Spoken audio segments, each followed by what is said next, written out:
Ang paglalakbay ng batang Gym Freak sa kilalang mundo. Part 3. Pag-usapan natin yan, mga idol. Bring me out, come and find me in the dark now.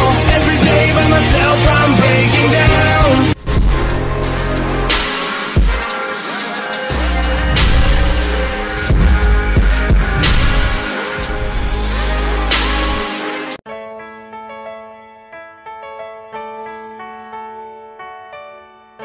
At ngayong araw nga mga Lodi, tatalakayin na natin ay ika-3 kabanata sa paglalakbay ng batang Jing sa known world. At dito nga ay mag-uumpisa nang pumunta na siya sa isang lugar para maasa niya pa ang kanyang sarili at kakayahan. At ang lugar nga na yan ay walang iba kundi ang Heaven's Arena. At sa pagpunta nga niya dyan ay marami rin siyang nakasabay na aplikante na lalahok din sa torneo.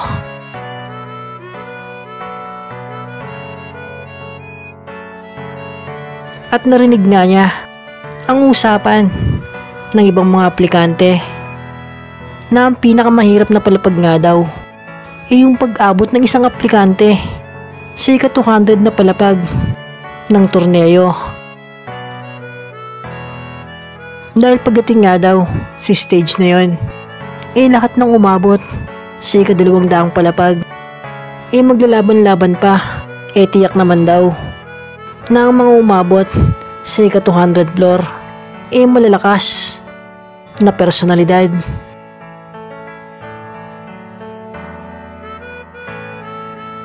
At dagdag pa ng mga aplikante sa part nga daw na ma-reach mo ang 200 palapag, 10 panalo na nga lang daw ang kakailanganin mo para makalaban naman ang isang hari ng palapag. At nung narinig nga ni Jing ang patungkol sa mga floor master, nagkainteresado siya rito. Kaya patuloy siyang nakinig sa pag-uusap ng mga aplikante. At sabi pa ng isa, masyado silang malalakas. Kahit isang floor master wala pang napapalitan sa kanilang pwesto. At sabi pa ng isa na matagal-tagal na silang naghahari sa torneyong ito, pero hanggang ngayon hindi pa rin sila natatalo. At walang nakakaalam kung mapapalitan pa ba sila.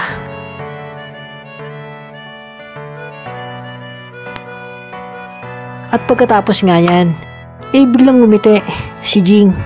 At sabi niya, hari ng mga palapag, mukhang interesante to ah.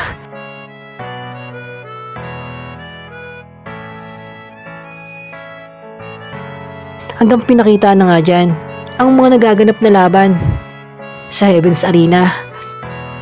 At sarit-saring manlalahok nga ang sumali sa paligsahan, hanggang ang batang Jing napalaban na rin sa kanyang unang salang.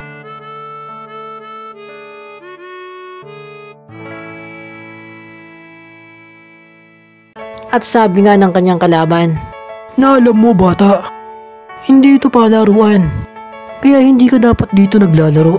Sakit ng buto ang makukuha mo rito. At sagot nga ni Jing, na sa totoo, naghahanap kasi ako ng sakit ng buto. At sabi naman ng kanyang kalaban, na nakakatuwa ka namang bata ka. Na sige, dadahan-dahanin ko para maramdaman mo ang sakit at hindi ka na bumalik rito.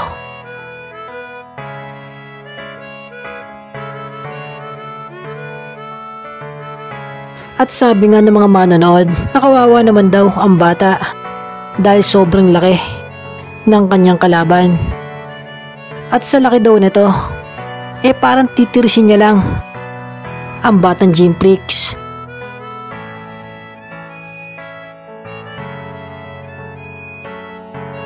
Hanggang sumugod na nga ang bakulaw papalapit sa batang hunter, pero sa isang iglap nga pinatalsik lang siya ni Jing sa isang tira.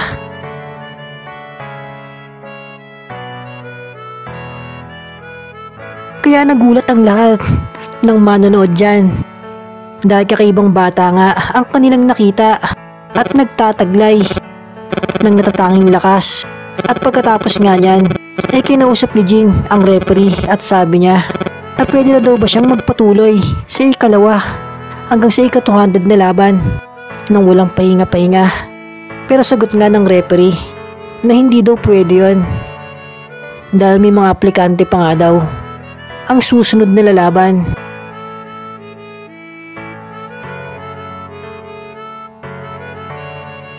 At ang labanan din daw sa Heaven's Arena ay by schedule lamang at ngayon nga daw waiting na lang si Jing sa kanyang susunod na laban. Kaya walang nagawa ang batang hunter dyan kundi umalis na lang at antayin ang kanyang susunod na schedule. At sambit na nga lang niya na malas daw siya sa kanyang unang laban dahil napakahina nga daw ng bakulaw na yon.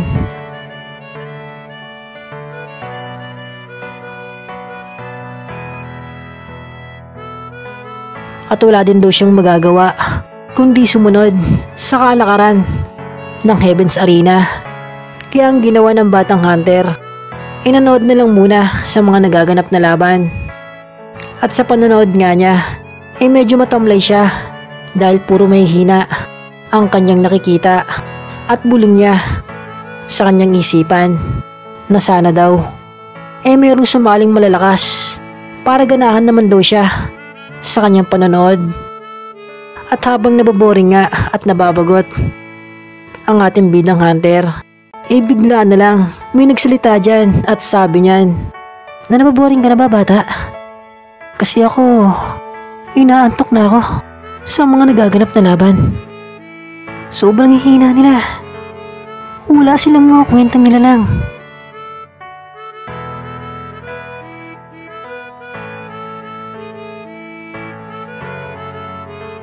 At ang batang Jing nga, napatingin sa kakaibang nilalang na yan. Dahil kakaiba talaga ito at mukhang malakas na karakter. At bulong nga ni Jing sa kanyang isipan na sobrang bilis daw kumilos ng nilalang na ito dahil hindi niya daw namalayan ang pagtabi na to sa kanya. At sabi nga niya dyan na ang bilis mo naman kumilos, hindi ko namalayan na may katabi na pala ako.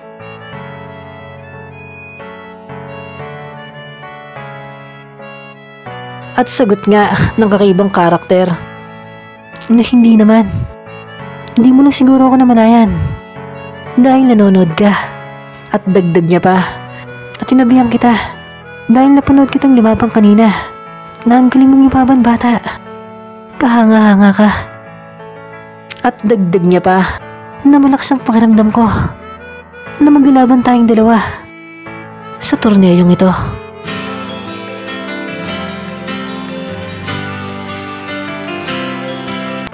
At diyan na nga nagtapos ang part 3 sa paglalakbay ng batang Jing sa kilalang mundo.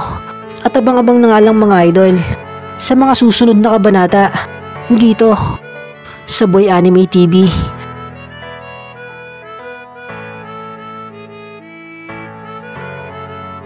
Dahil sino nga kaya ang kakaibang nilalang na bigla na lang tumabi kay Jimprix ayon sa batang hunter na hindi niya nga daw ito naramdaman. Indikasyon lang yan na hindi biro ang karakter na ito.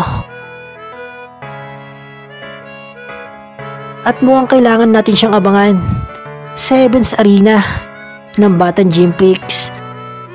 At isa pa mga idol, hindi pa pinapakita ang lahat ng mga manlalahok ng tournament dahil sa Heaven's Arena arc nga ng batang hunter meron pang mga aplikante na kailangan abangan dahil nagtataglay sila ng mga kakaibang kakayahan. At syempre sa 200 laban o 200 fights paniguradong merong ilan dyan na malalakas na makakalaban ni Jing. Pero ang pinakakailangan nating abangan sa Heaven's Arena ng alamat na hunter walang iba kundi ang hari ng mga palapag o mga floor master ng Heaven's Arena dahil tiyak na merong isa dyan ang makakalaban ang ating bida. At tiyak na dyan sasaya ng sobra-sobra ang batang Jimprix.